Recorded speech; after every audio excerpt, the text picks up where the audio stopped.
this computer. Yeah. There you go. Yay. Hey, we got it. Hey. Right. Okay. Mazel tov. Okay, ladies, welcome Right. to our third recorded shiur on Megilat Esther. And I'm glad that you are joining again. Getting this recording thing is a little crazy. I'll make sure that I have it all set up properly next time. Okay, so let's get going. We Rhonda, yes. can I ask, it's Adele, can I ask a question that I meant to ask at the end of last class and I'm not sure I can continue until I have my question answered? Sure. Okay, when you were talking last week about Achashverosh being the king, and so the way that I always learned it is that Vashti was the royalty. She was the granddaughter of Nebuchadnezzar, and she was royalty, married, and he married her, but he was always a little insecure and paranoid and all that. So that's why when she turned him down to not come to the party, he was taking it as a personal insult because she was the real royalty. She could do that to him, and because she's like, I'm the real queen, you married me. Right. So you turned my thoughts upside down by saying that he was the one that married her. He was the royalty, and it changed things in my mind. And I just wanted to have that clarified, or if it's just two different ways of looking at it. It is two. There are two opinions about that. There is not one opinion about one thing in this whole book. There are many, many opinions about all of this. And yes, you're absolutely right. It does say that she was the great-granddaughter of Nebuchadnezzar, the daughter of Belshazzar from the Babylonian Empire, and that she married this guy who was not in line for the throne, and she was the royalty. She gave the royal name to the whole episode. However, there's another opinion that he is the son of Cyrus the Great, and that she, even though she was royalty, it was a marriage of convenience of two nations. And there are if everyone would silence and say, there's someone talking, I would appreciate it if there's someone talking and hello. If you could mute yourself and unless you need to make a comment, I'd appreciate it. Thank you. Yes, and so consequently, there's a second opinion that he's royalty, she's royalty, and she decided not to listen to the command for her to come. She found it insulting that she was told to appear before his guests while she was entertaining her guests. So there are two opinions, and you may choose whatever opinion you would like. Is any other questions, any comments before we get started? Okay, so let's quickly review that. Last week we learned that Achashverosh was and became the king of Persia, and he waits 3 years before he celebrates the fact that he is king.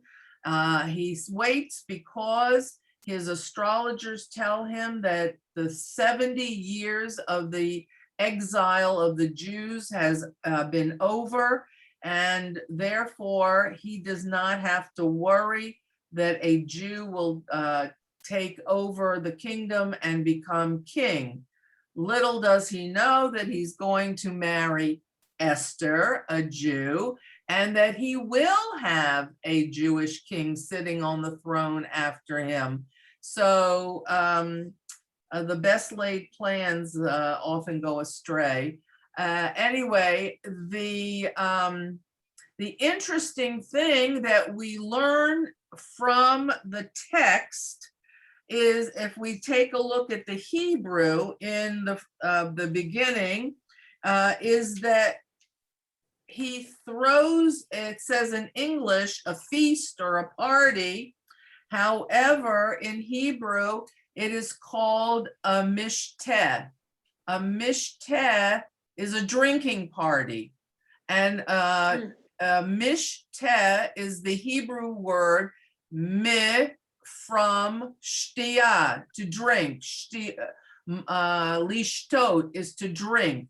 So he is having a major league drinking party for 180 days. And he, the main entertainment, other than whatever sources of entertainment he brings in, is the drinking. That should be noted. It's not just like a bar mitzvah or a wedding where you have, you know, Food. a lovely meal, you have a l'chaim and you go home. This was 180 days of drinking. And we're going to talk a little bit more about this drinking soon. He also is having this party for two reasons. He is having it as a celebration of his marriage to Vashti, and he's also having it as a celebration of his enormous wealth. He is enormously wealthy. He is the ruler of the largest known kingdom in the world at that time. So he is very powerful. And so this is the reason for his party. Now, he's throwing the party for the officers in the army, the governors of the provinces. They're called satraps. We've learned that word before, satraps.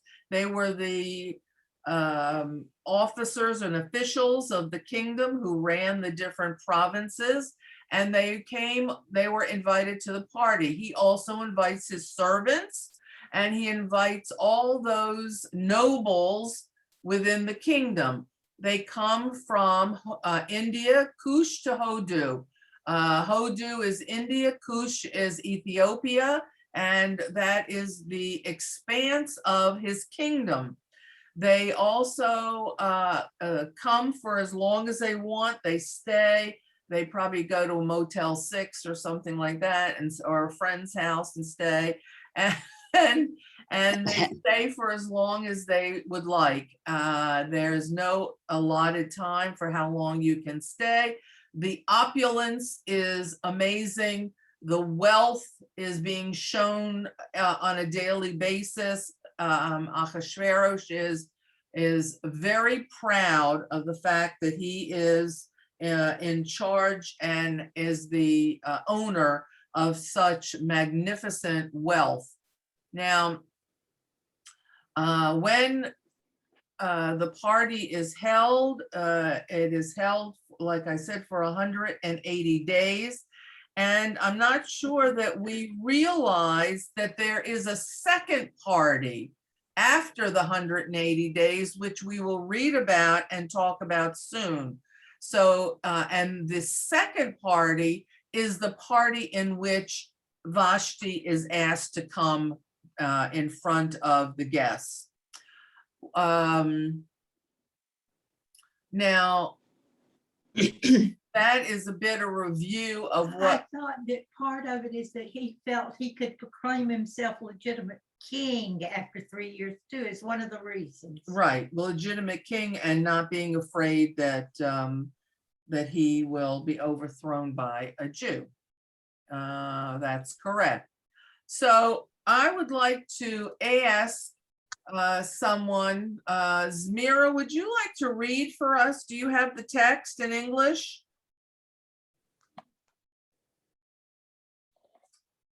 Zmira? Sorry, I was muted. Chapter 1. Could you read Sukkim 1 through 8, please? Okay.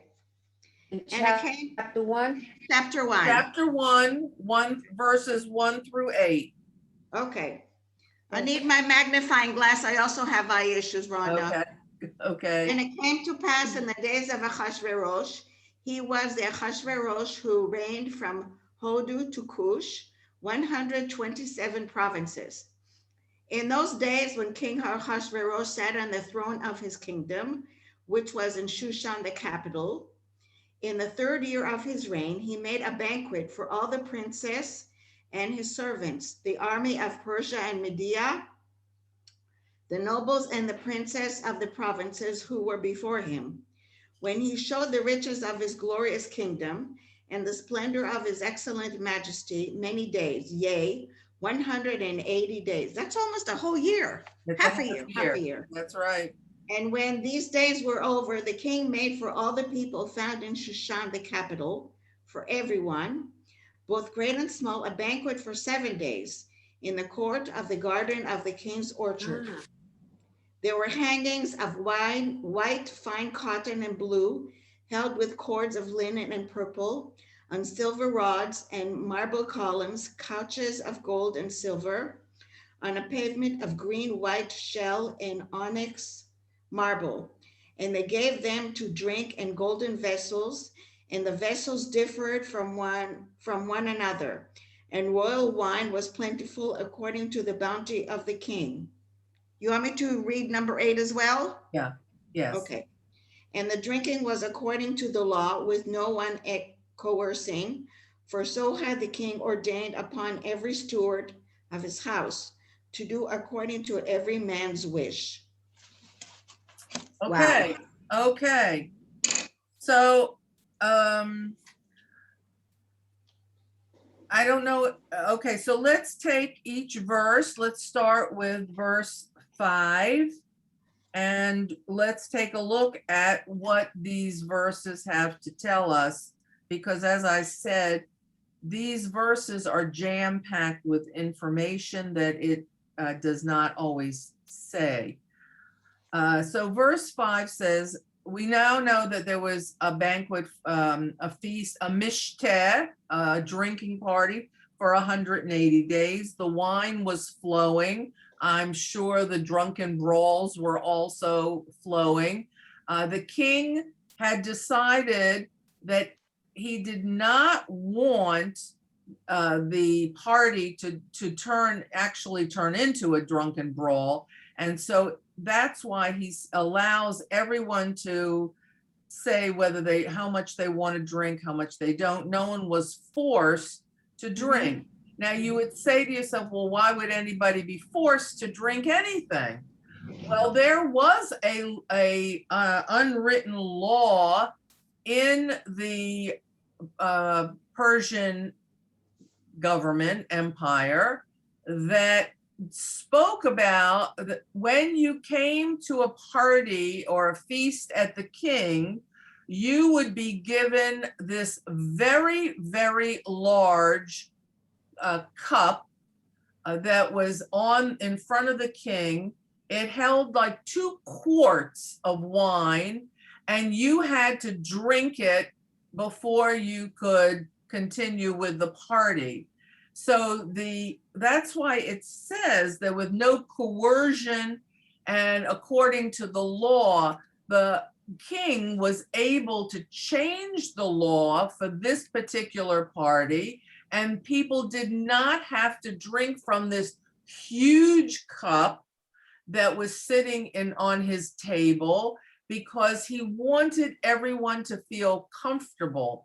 What was the main purpose of this party?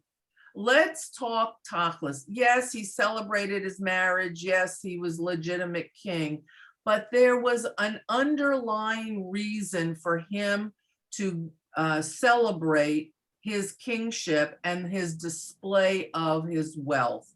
And that was, if you were the king or emperor of the largest known amounts of real estate in the world at that time, how, and there's no internet, there's no email, there's no messaging, there's no cars, trains, planes, buses, There's no way to communicate or get to somewhere quickly.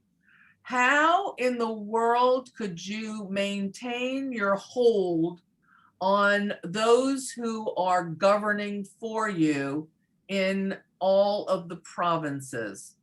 Well, in his opinion, Ahasuerus and his advisor's opinion, the way to hang on to the role of leader with an absolute, as an absolute monarchy, would be to throw a party.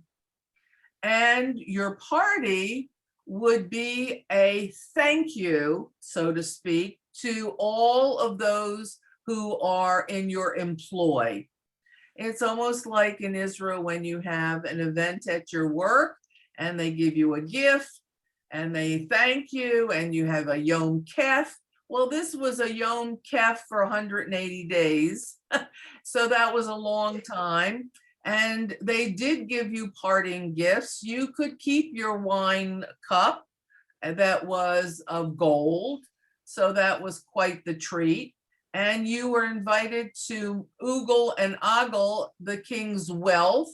They had tours of the treasury. So anybody seeing the wealth at that time is signified power. And so this meant that those who came to the party understood that King Ahasuerus could be very powerful because he had no shortage of money or wealth that could translate into paying an army and to securing his position. So that is the underlining reason for this party. Now, he invites also the high-ranking nobles and all of those people of influence for the 180-day party. Now, let's move on and see what else it says.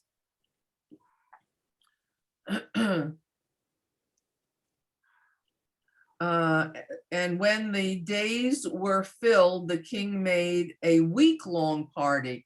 So after the 180 days and everyone had left Shushan, the capital, he invited, it says, the people who were present in Shushan, the capital. It reiterates the capital because that was not always the capital of Persia. It's a new capital under Ahasuerus. And he invites great and small alike in the court of the garden of the king's palace. Now, this was not in the large banquet hall that he had the 180-day party. It was in his gardens, which were supposedly beautiful. And he invited basically the residents of Shushan, and they included the government workers, the nobles, and guess who else it included? The Jews. Okay. Yeah. Once we know that the Jews have been invited, we understand why Mordecai was so agitated with them going to the banquet. And there's many reasons that we're going to discuss. So here is another week-long party after the 180 days. And it says there were hangings of white and cotton, fine cotton, blue, and all the color. It describes the setting with silver and the kind of marble that it had and the beautiful pavement of mosaics, with which are always very expensive. And those are the kind of mosaic floors that we find bits and pieces of that are beautiful in ancient archaeological digs that we find that were lavish in those times. And the reason that he set it up in the garden is because it was a smaller venue and it was a smaller crowd of people because it was the locals. And that was where he was able to again show off his wealth And this time he decorates, it says in the Mefarshim, as if it were in the Orient. The Orient has the flowing fabrics hanging from pillars, and everyone felt as if they were in a room surrounded by these beautiful hangings and the fabric. And it was, in some instances, the fabric enclosed smaller areas, so you could even have like a private party of your own. And so the lavishness of this event was quite something. And again, it was a mishteh, a drinking party. The food was less significant. It was sitting around and drinking and enjoying the entertainment that the king brought in. Now, Obviously not a Jewish party. yeah, no, clearly not. Oh, Rhonda, do we know why he invited the Jews? They were a part of the nobility in many instances. They were the merchants, and also it says he invited the big and the small. He invited everyone. So Even though he was told, prophesied that a Jew would do him in. he was no longer worried about the throne, because he felt that the Jewish God had ended his relationship with the Jewish people because he did not take them back from exile. After the 7 years, what he was counting as After the 70 years that I see. Okay, when thank you. when he first became king. Now that it's over and Cyrus had allowed them to go back, there are Jews who did not go back, and so he feels comfortable at this time. And for him, the Jews don't mean here or there or anything. They have no real significance. He invited everybody. It wasn't as if he said, oh, go ahead, invite the Jews. You know, it wasn't as if they were segregated or as a different group. He just invited everyone. And it says here that after the very extensive description of the lavishness of the setting, can you imagine going to someplace that is as beautiful as this? The drinks were served in goblets of gold, and no two goblets were alike. And the reason for this, and there was a plethora of gold goblets, is that no person, once they finished, would have to put their cup down. And in those days, sometimes there were shortages of drinking implements and utensils, and so they had to put their cup down. The stewards would take the cup away, I suppose, wash it or whatever, and bring back for someone else to drink. But Ahasuerus wanted everyone to know that there was no shortage of goblets, and those many of those goblets were from the Beit HaMikdash in Yerushalayim that he inherited from the Babylonians. So this display of his wealth was very impressive. Now, the interesting thing here is that at the time, Mordecai was already in the employ of the king, as was Haman. Now, Haman was not happy that there are two. Now I'm going to give you two opinions about how the Haman and Mordecai differed in their response to the king's inviting the Jews. It says in the Hebrew at the end, well, let me read the English first, in Pasuk 8. And the drink was according to the law. I told you about this cup that was the law, but the king said without coercion. In other words, anybody who wanted to drink that 2-quart cup could do so, but there was no coercion at this particular party to do that.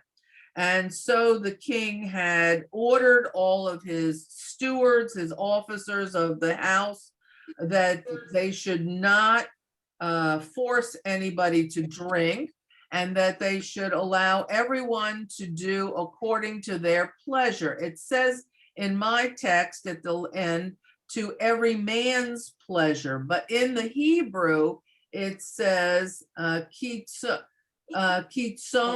ish v'ish. And it says man to man. It was a decision between man and man. Now this party, now I want you to understand, this was a men's party. Vashti was having and hosting the women in her chambers, and they say that she had a very different kind of party. It wasn't necessarily drinking. It says that she provided for groups of women to have their own chamber, their own room in which they could sit probably and talk and gossip and have a little salad or something, a salad bar, because it says that women would prefer to be in a decorated room rather than eating a fatted calf. That was one of the commentaries. So that her party was a little more delicate, a little more refined probably, but it was also her opportunity to show that she was the queen and that she was nobility as well. And her entertaining was a little different than her husband's entertaining. So Mordecai and Haman had opposing views about why they did not want, they did or they didn't want the Jews to be at the party. Now, one opinion says that Mordecai wanted the Jews to be there so they would violate the laws of Torah by eating treif and drinking unkosher wine. And Mordecai, hoped that by violating the laws of Torah would find displeasure in God's eyes and they would be punished by God.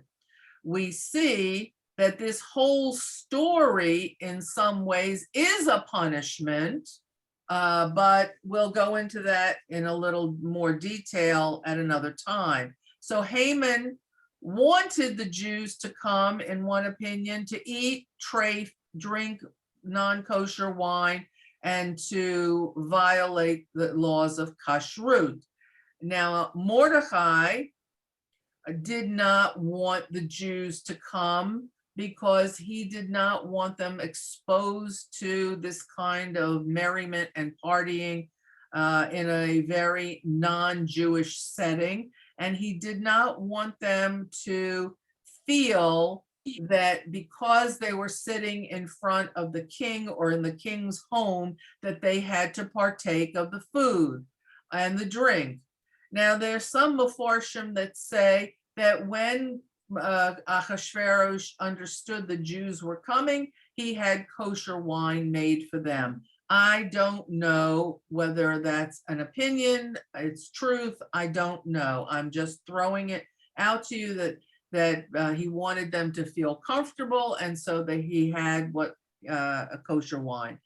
That is one opinion. Now, another opinion is that Mordecai did not want the Jews to be there in any way, shape, or form because he did not want them to be honored by the king, so they would feel important, because he felt that they should not be there at all.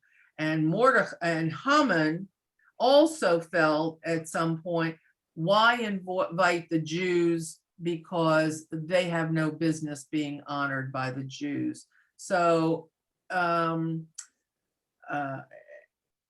it's a very, very fine line of which is correct, which is not correct, but the Hebrew alludes to the fact that of Haman, who was known as Ish Sar Oyev. He is considered the oppressor and the enemy or a hateful person. And Mordechai is a Ish. He is an Ish Yehudi, and he is referred to, both of them are referred to those Hebrew names, Ish Yehudi, a Jew, the Jew, the man, the Jew, and Ish Tsar, the Oyev, the oppressor or the enemy. In fact, when Esther at the end, when the king says, well, what is it that you want at her banquet? She points to Haman and she says, this Ish Tsar Oyev, this oppressor, this enemy is my enemy, a hateful person. So that's the allusion to Mordechai and Haman at the end of the pasuk in number 8 in the Hebrew. Now, so now we're at the party, that the second party, the week-long party that is held for the residents of Shushan. And the second party we learned of its grandeur. And we are told that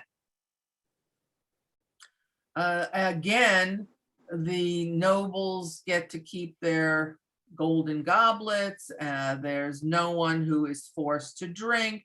And the local Persian custom of the 2-quart goblet, it's called 22, the amount was 22 revis. That was the amount which is equal to 2 quarts of drinking, which was at that time according to the law. And that's why in the pasuk it says that the king says nobody is forced to drink. So they were a pretty jolly group there, drinking a lot of wine, and that was the drink of choice. They didn't have Shlivovitz or any of the other Bacardi rum. They didn't have any of that stuff. They only had wine. At the first party, were they forced to drink according to the law and drink? Not at the first party either. None of the Okay. 180-day party, they were also not required to drink. That's That law. that law was Okay. suspended at the time. And that's, the king did not want anyone to go back and say, oh, we went to this party, but there were rules about how we had to drink and what we had to do. This was a grand expression of Achashverosh. So there we go. Okay. So now that we understand a little bit about the party, now we're going to talk about Vashti. Do we have, yeah, we have some time. Can I Okay, ask a question, Rhonda? sure.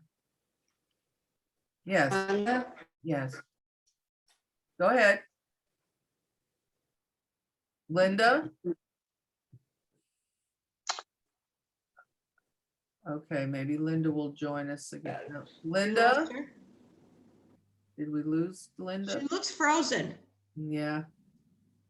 Okay, No, I forgot what I was gonna say. okay. Did anyone else have a comment about before we go on? I have a comment. Yes. Well, I would have thought that people who had to drink that amount of fluid were under a lot of stress and pressure. Okay. So perhaps people chose not to be part of that because they didn't want to put themselves under that stress. So by saying that you could drink as much or as little as you want, it meant that you were free not to take on that stress of drinking heaps of liquid. Well, that's a very valid point. You know, a lot of people would probably feel very stressed drinking 2 quarts of wine at one gulp. So Yeah. But the king wanted you to be a happy camper. The purpose of the party was that everyone leave a happy camper. Yes, Linda, did you remember what you wanted to say? No. Okay. No. So I'm going to read, it says in Pasuk 9, Queen Vashti also made a feast for the women in the royal house of King Ahasuerus. So inside was her party. And on the seventh day, when the heart of the king was merry with wine, he was probably a little tipsy at that point. He ordered, and then we have the names of Memuman, Bizet, Harvona, That's Bigta, Abagatha, Zeta, and Karos. Those were the people that it says the 7 chamberlains or the 7 officials who attended King Ahasuerus. Now, those 7 men were like the royal cabinet. They were like those who surrounded him, and whenever he needed some legal advice or any kind of advice, he sought them out, and they were always surrounding him.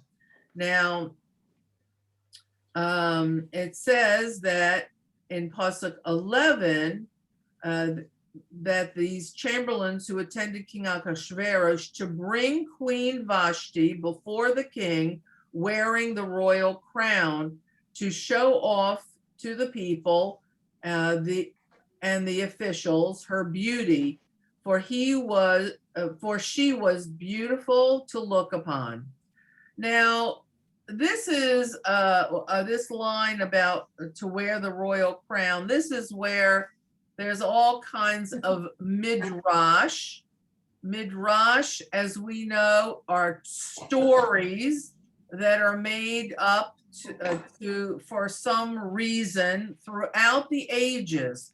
Now, understand that we as children learned that Queen Vashti was asked to come, what? Naked. Naked.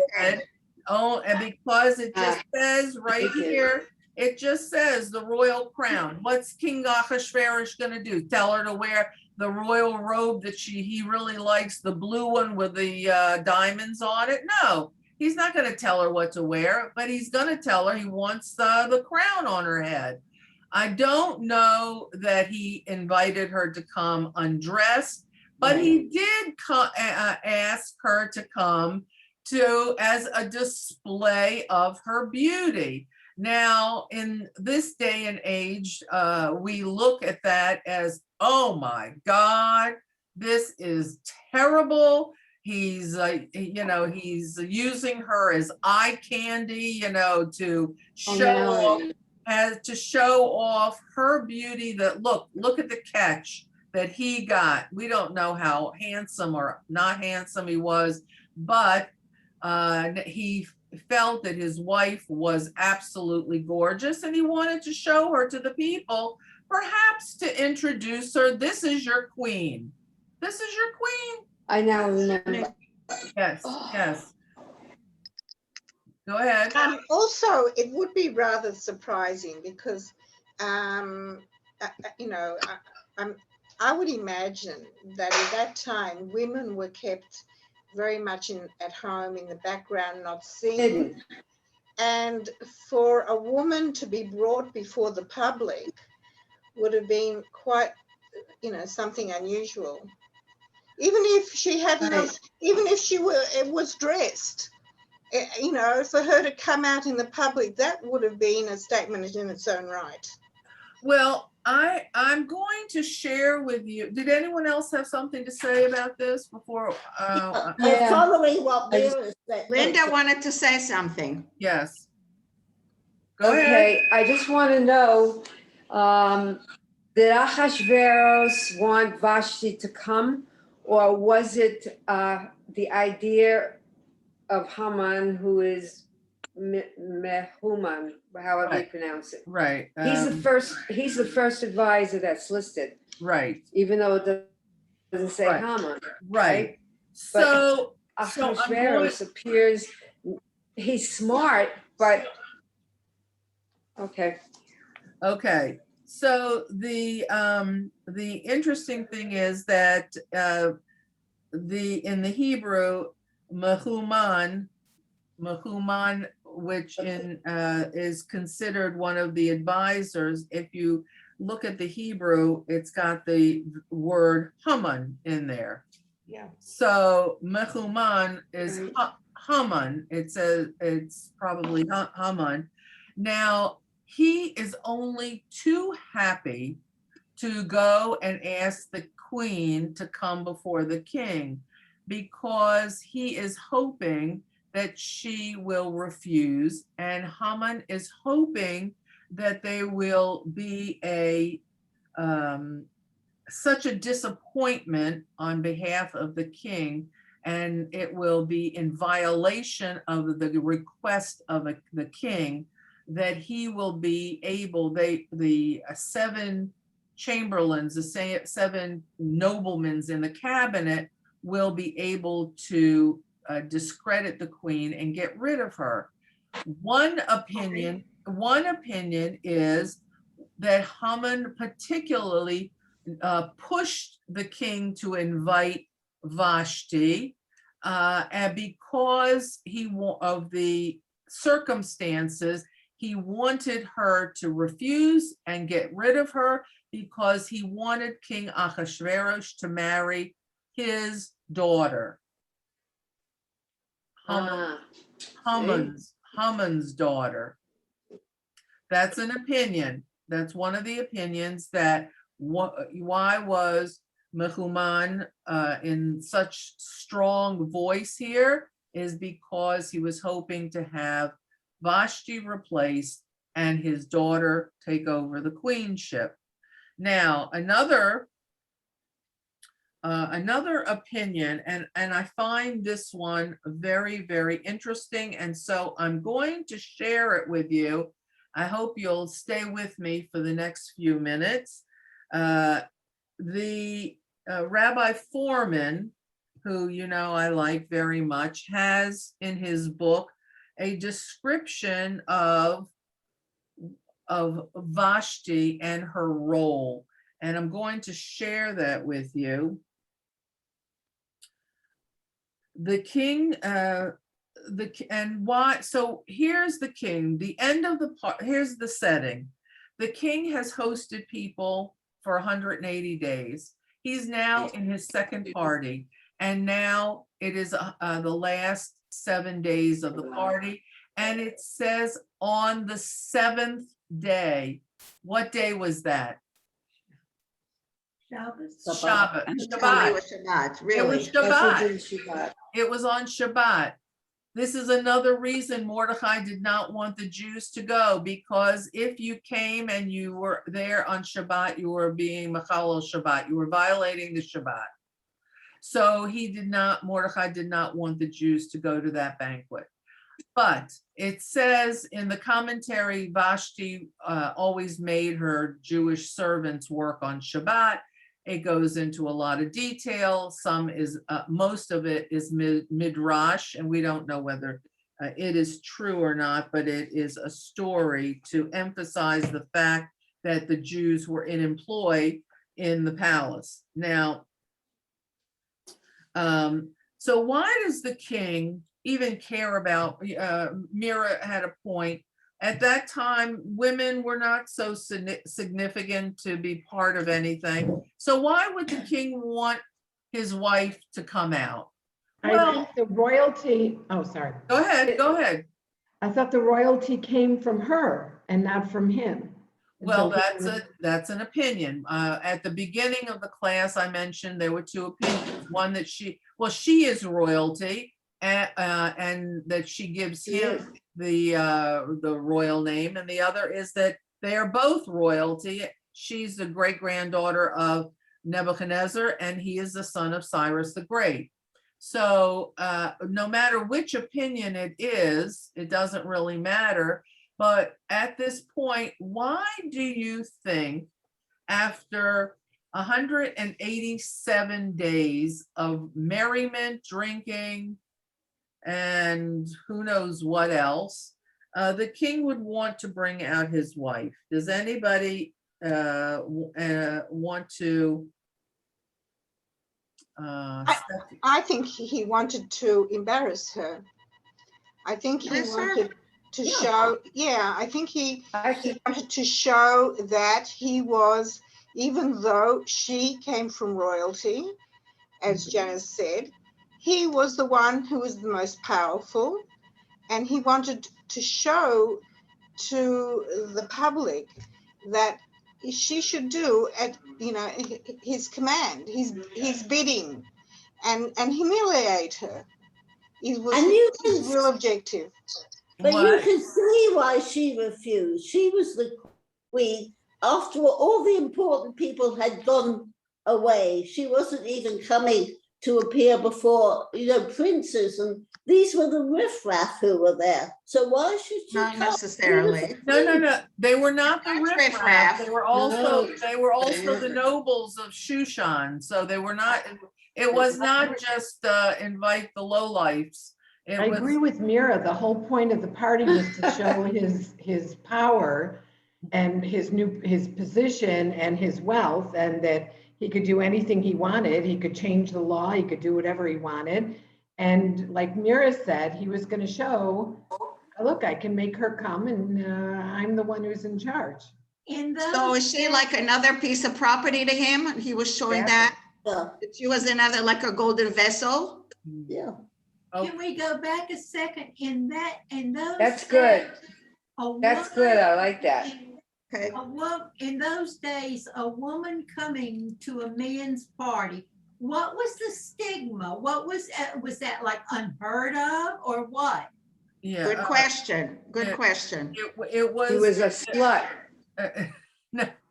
Okay, so I'm going to give you a different perspective, because all of you are basically Okay, on good. the same wavelength.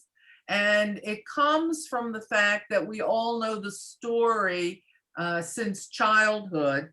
But let's take a different approach, and let's learn something that could change your mind. I'm taking it from the book called by Rabbi David Foreman, The Queen You Thought You Knew. Okay, now, because a king, quite apart from any executive power that he may or may not possess, is a living symbol of the nation he represents. That's the first thing. The king is the symbol of the nation. Now, if the king is a symbol, is symbolic embodiment of his country, what is the queen? Well, Rabbi Foreman says the queen is the feminine embodiment of her country. In the extreme form of her persona, in her beauty, grace, and radiance, resides the beauty, grace, and radiance of the entire people. In Achashverosh's case, his queen is Mother Persia. And at the culmination of his final party, he is showing off the final, most grandiose, most impressive symbol of his new empire, the beauty of Persia, embodied in the beauty of Queen Vashti. This is That's very good. This is not any ordinary man showing off his girl to the men. This is an affair of state presided over by the king's cabinet. So I'd like to talk to you about that because in a way, that thought process that Vashti is Mother Persia, the wife of the king, is the embodiment of what all the women should be like, act like, possibly look like. Of course, we know everyone doesn't look like gorgeous like a queen on a daily basis. However, we are queens in our own. However, that gives us some interesting information about why they say get rid of her and how Esther becomes queen. Because if you think about it, here is this beautiful woman. She is told to come probably dressed in royal robes, but he wants her to have the crown on. Why is that so important that he mentioned the crown? It's just like the Because president. it symbolizes It symbolizes. It this is your symbolizes queen. her royalty. Right, this is your queen, ladies and gentlemen, and those of you from Shushan who live next door to the capital and near the palace. This is who rules with me. Now, clearly we know she's not making policy and law, but she has the royal status of a queen, and he wants to present her to the people. Now, okay, he may have been a little tipsy. He had certainly had enough time to drink, and consequently, he may also have thought it might be a cute thing to do. We don't know what was going on, but he decides to introduce the people of the neighborhood in Shushan to his wife, the queen. What's so terrible about that? Rhonda, Yeah. how long had they been married at this point? I mean, was it recent? 3 days. 3 days? He just had married her. Okay. Oh, You're so not- it's I'm just very, making a joke. No, he just had Oh. married her. I don't know. It could have been In when he third became year. king. It could have been when, it could have been 3 years by the, I don't know. I really because don't know. when it says to introduce her to the people, that made me wonder. Well, nobody had met her before. There had not been anything official in which people would have had the opportunity to meet her. So, But if this was the first time, if this wasn't part of a celebration that happens on a yearly event or whatever, that the Queen doesn't normally come out to do this, then it really is a big ask of her to do it. Yeah.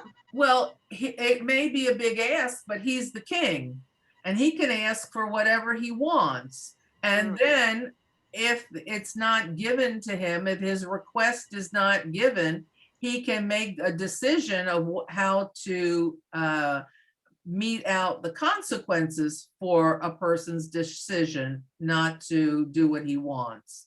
So clearly, her decision not to come before the king had serious consequences for her, and she loses the crown and queenship.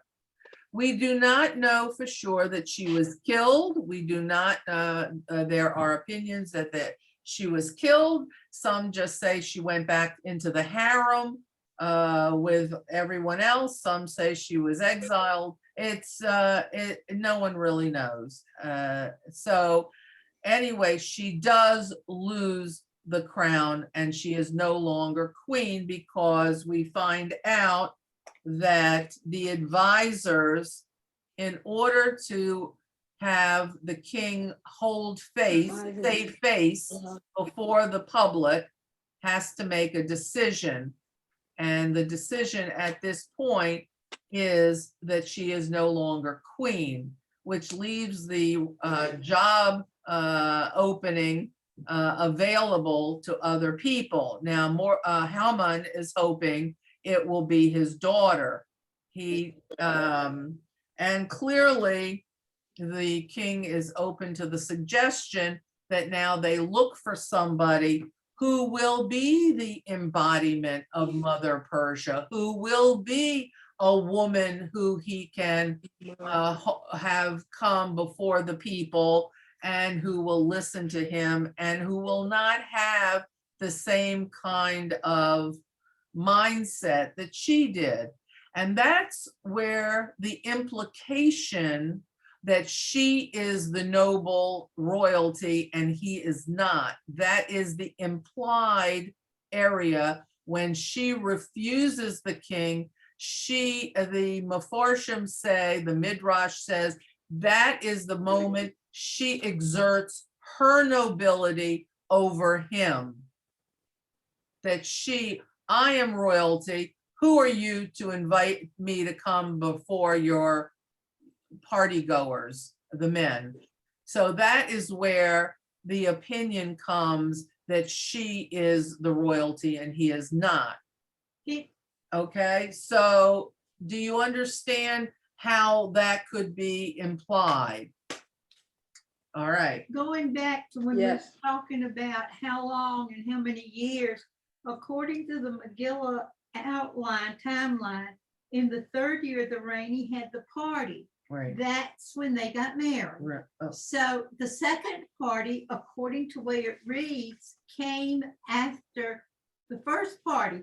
He wouldn't have waited 3 years or 7 years to have the second party, would he? no, it was right after. So that means it was a matter of all, I read somewhere, it was all within Pesach or, Yeah, but so but- it happened right away that she was deposed. right, Oh, okay. right. Okay. It was 180 days plus 7.